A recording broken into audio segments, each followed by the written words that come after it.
Tere ka minu poolt, et olen Reelika Kuusik Ohutusjärelevalve osakonnas.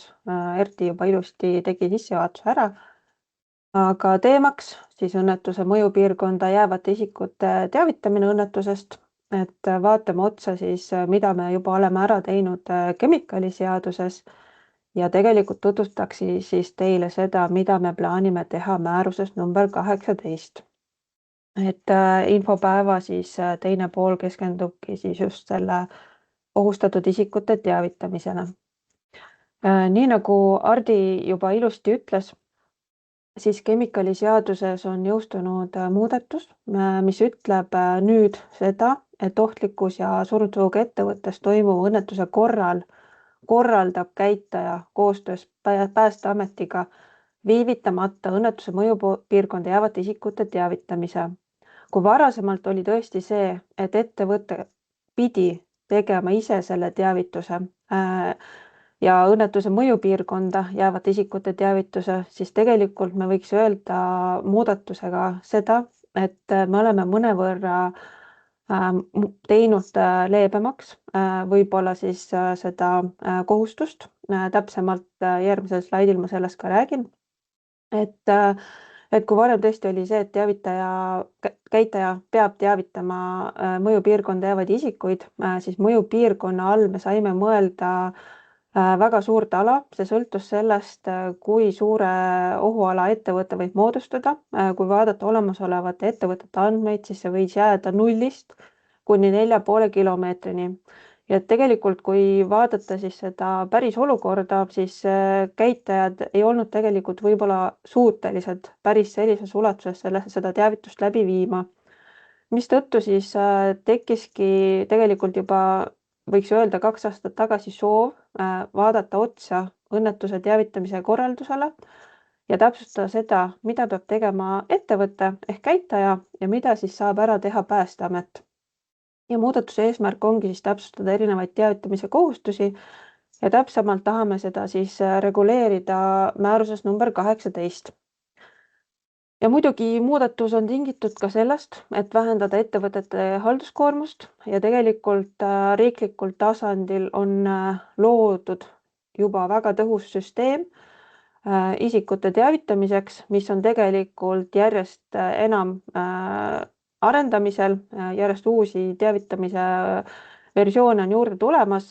Praegu on Päästeametil või riigis siis kasutusel EE-alarm, ja mis tähendab siis endast ohualapõhist SMS-i teavitamise võimalust. Mobiiliäpid on kasutusel, on see Eesti äpp, Ole valmis äpp. Sireenid on meil üle Eesti ja tegelikult ka ribatekst ERR kanalitel. Ja mis võiks olla ettevõtte surnutuoga ja ohtliku ettevõtte kohustus, kui toimub see õnnetus? Oluline ongi see, et ettevõtja reageeriks kiiresti sündmusele, teeks teavituse territooriumil ja vahetus läheduses ning samuti teavitaks häirekeskust ja sealt edasi juba rulluksid lahti erinevad muud tegevused. Kui tuletada meelde seda, mida siis sätestab praegune määrus number 18, vaadates otsa paragrahvile 7, lõikele 2, siis tegelikult määrus ütleb hästi üldiselt seda, et ettevõtte käitaja peab õnnetuse korral tagama õnnetuse mõjupiirkond jäävate inimeste kohese teavitamise õnnetusest ja käitumisjuhisest. See tähendab seda, et riskianalüüsi põhjal määratakse ettevõtete ohualad ja õnnetuse mõjupiirkonna all mõeldakse ohuala suurust. Nii nagu eelnevalt ütlesin, see võib olla ettevõtete erinev, aga kui vaadata ettevõtete andmeid, siis 0 kuni 4,5 kilomeetrini. Ehk tegelikult ala on väga suur. Me peaks koheselt teavitama siis õnnetusest, ehk on toimunud õnnetus ja andma ka siis esmased käitumisjuhised. Samuti sätestab kehtiv määrus ka seda, et varase hoiatuse süsteem peab vastama käitisest lähtuvale ohule ning tagama õnnetuse korral kõigi ohustatud inimeste teavitamise. Pole võib-olla alati üksüheselt arusaadav, mis asi on varase hoiatuse süsteem, millele ta peab siiski vastama ja keda siis nii-öelda ikkagi tuleb ära teavitada.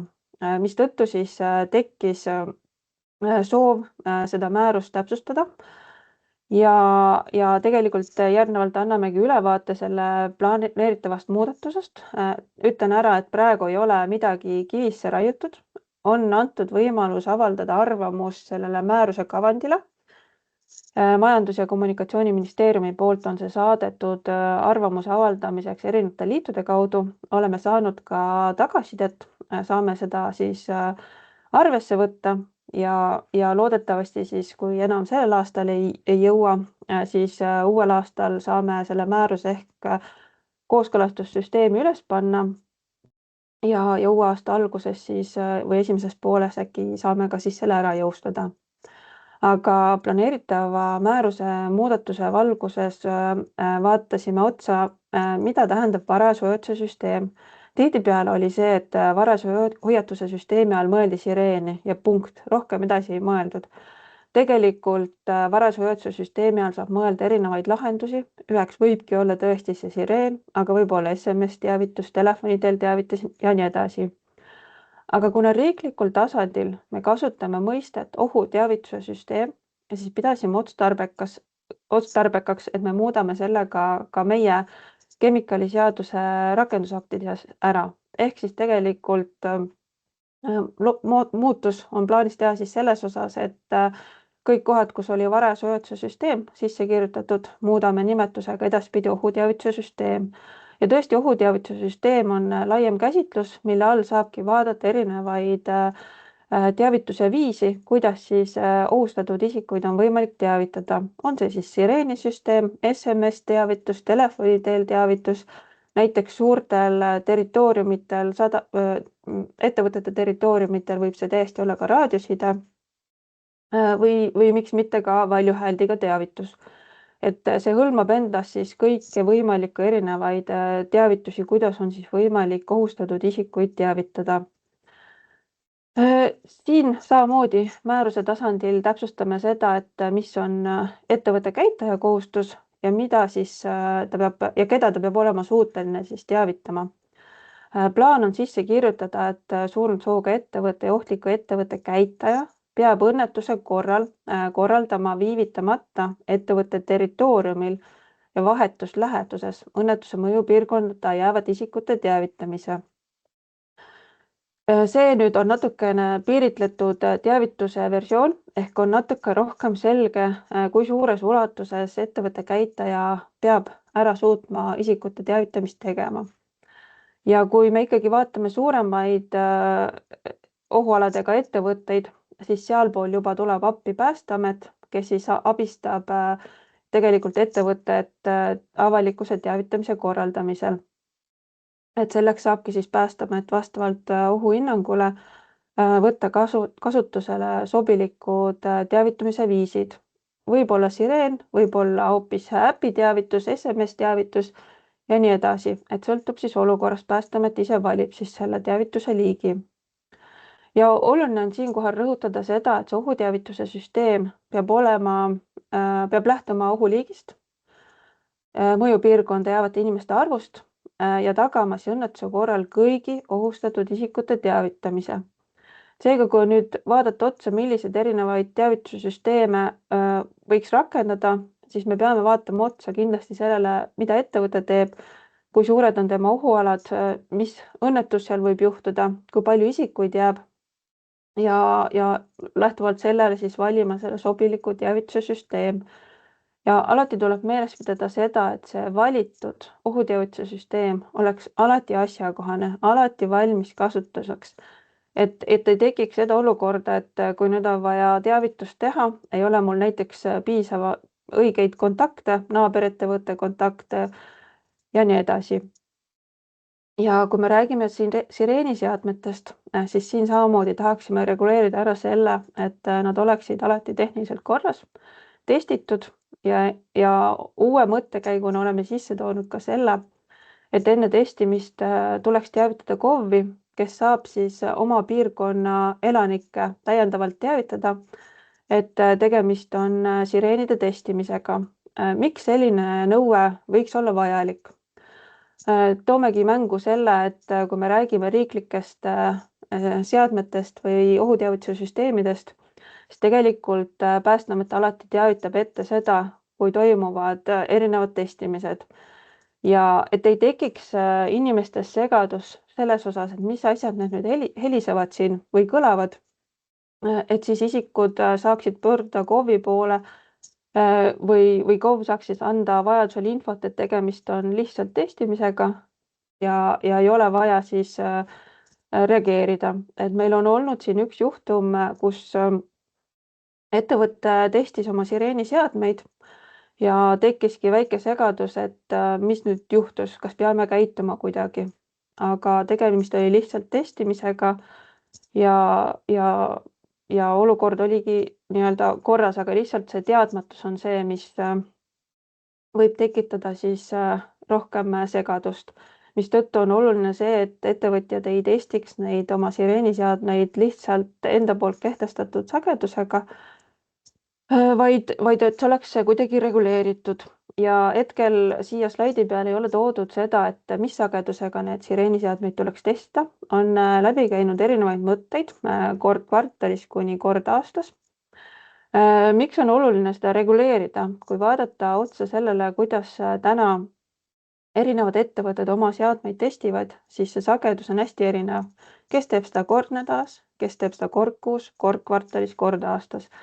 Et seetõttu pidasime tegelikult oluliseks rõhutada seda, et tuleb testida ja loodetavasti saame siia ka selle, et vähemalt näiteks kord aastas tuleks neid seadmeid testida, et oleks mingi sagedus olemas. Ja tõesti jah, et KOV-i kaasamine, et KOV on just see, kes võiks olla kursis sellega, mis toimub nende territooriumil. Ja kui mõelda nüüd selle peale, et mida siis käitaja peab tegema selles valguses, kui määrus on jõustunud, siis on oluline see, et ta peab teadma seda, keda tuleb ettevõtte territooriumil ja vahetus läheduses teavitada. Lihtsalt oma dokumentides hädaolukorra lahenduse plaanis saab selle väga hästi ära kirjeldada, et kes tal seal territooriumil on, kas seal on külastajad, kas seal on alltöövõtjad.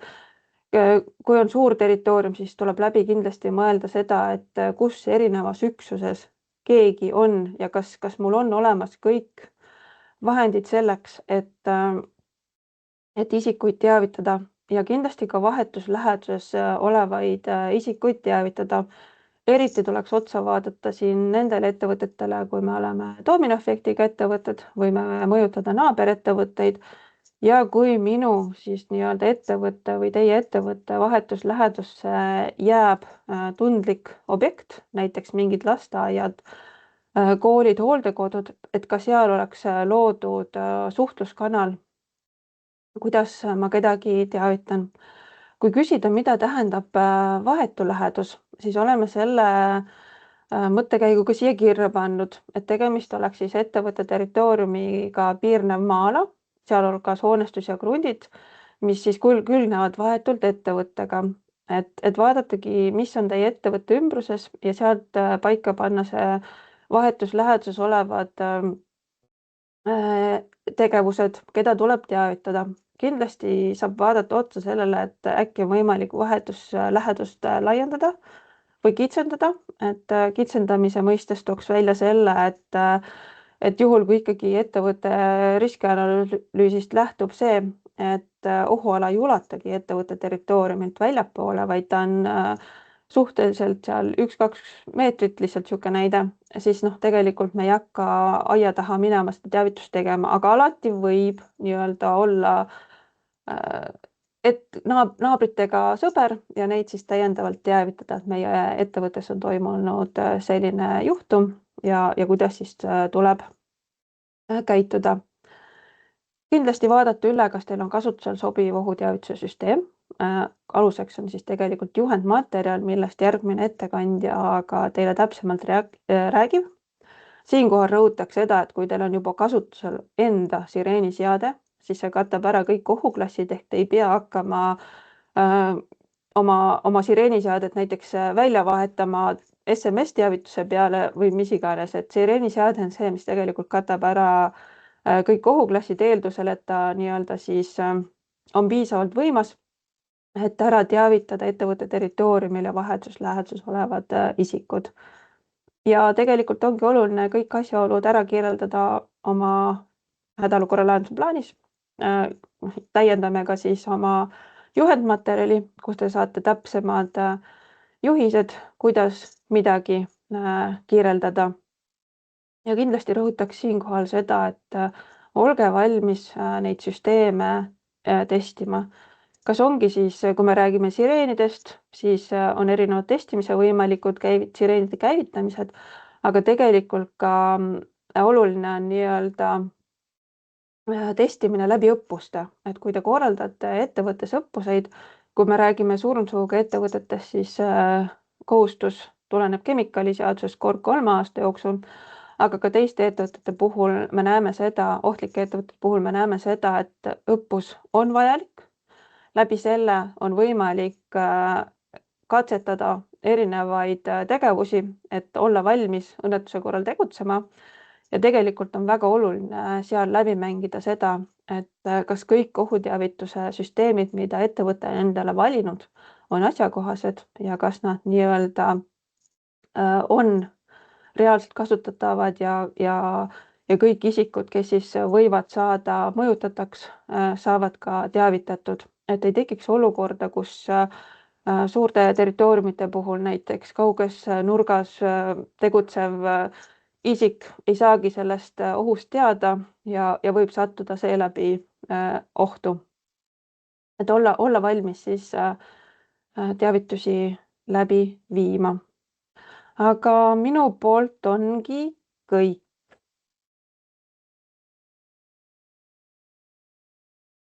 Oi kui kähku, Reilika. Ja ma jätsin tegelikult ruumi, meil Helena räägib kohe ohuteavituse juhistest ja sealt tuleb rohkem selgust majja selles osas, et mida me ikkagi selle määruse muudatusega planeerime. Et tõesti, nii nagu ma ütlesin, määrus ei ole praegu kuskile kinni kirjutatud, me oleme siin vormistamise faasis. Ja kui kellelgi tekkis veel mõtteid selles osas, et kuidas mida muuta selgemaks, mis teile oleks kasulik, siis ettepanekud on oodatud. Kas on äkki tekkinud Erki küsimusi? Aitäh, Reilika. Üks küsimus siin vestlusaknas on ja seda sa tõenäoliselt ka nägid ja sellele sa minu kuulmise järgi ka väga kenasti vastasid. Et tõesti väga täpselt ja detailselt välja toodud, mis vahetu lähedus enam-vähem tähendab. Küll aga minul tekkis üks sihuke natukene võib-olla kompromiteeriv küsimus, et sul ühe esimestest slaididest ühe punkti peal oli kirjas, et ettevõttele koormus väheneb ja siis rääkisid sa, mis nagu ettevõttel tuleb teha ja nii edasi. Äkki sa natukene avad uuesti, mida see koormuse vähenemine nagu riigi vaatest ettevõttele peaks nagu tooma? Ideaalis tegelikult on see, et määruse muudatuse ja kemikaaliseaduse muudatusega me viime olukorra kooskõlla tegelikkusega. Et täna tegelikult, kui me vaatame otsa sellele, mis võimekus ettevõtjal on avalikkuse teavitamiseks või ohustatud isikute teavitamiseks, siis tegelikult olgem ausad, et kui mul ohuala on 2 kilomeetrit, siis vaevalt, et ma panen oma sireeniseadmed igale poole laiali, et ta ulatuks 2 kilomeetri ulatusel, et pigem on need sireeniseadmed, helid, mis ettevõtetes kasutusel on, nad ulatuvad sinna aia taha ja natuke veel, aga kaugemate inimesteni ei jõua ja siinkohal tegelikult ongi see, kus siis Päästeamet tuleb appi ja otsustab siis selle sobiva teavitusviisi, et kas on vaja käivitada riiklikud sireenid, kui ettevõte jääb riiklike sireenide ohualasse, aga kui riiklikke sireene näiteks ohualas ei ole, siis on muud võimalused samuti riigil täiesti olemas, mistõttu ongi see, et ettevõte ei pea enam läbi mõtlema seda, et ta peab suutma teha teavituse, ma ei tea, 300, 400, 500 meetri ulatuses, vaid ta vaatabki otsa, nii minu territoorium, minu inimesed saavad teavitatud, külalised, alltöövõtjad ja nii edasi ja vahetus läheduses, kes meil seal siis aia taga lihtsalt öeldes on ju, et dominoefektiga ettevõtted, tundlikud objektid ja nii edasi ja muud ettevõtted, kes seal kohe vahetus läheduses on, et nemad oleksid need, kes saaksid ettevõtja poolt eelisjärjekorras teavitatuks. jah, muidugi võib olla see, et Päästeamet tuleb sündmusele ja võib-olla ta palub siis abi nii-öelda veel piirkonna võib-olla täpsustamiseks või küsib küsimusi, et kaugele see ohuala võib ulatada, et ettevõtja peab ikkagi olema valmis õnnetuse korral Päästeametit abistama, aitamaks öelda, et kui suur see mõju ulatus võib ulatuda. Aitäh, et tõesti see infovahetus õnnetuse korral erinevate asutuste ja reageerivate osapoolte vahel on äärmiselt oluline. Nüüd ma vaatan, et on tulnud ka veel üks lisaküsimus, et mida teha, kui ohualasse on siis rajatud ilma kooskõlastamata spordirajatis. Spordiobjekt, on ta siis hoone või staadion või tribüüniga staadion, mis iganes. Et mida siis ettevõtja peaks tegema või kuidas käituma? Mulle tundub, Erki, et see on sinu see valdkonna küsimus, aga ideaalis peaks olema see, et kemikaaliseadus paragrahv 32 sätestab seda, et kohalik omavalitsus peab kaasama Päästeameti, kui ohualasse midagi planeeritakse, ehitatakse, et tegelikult see kaasamine peaks olema, Päästeamet vaatab otsa, kas see ehitamine on sinna soovitatav või mitte.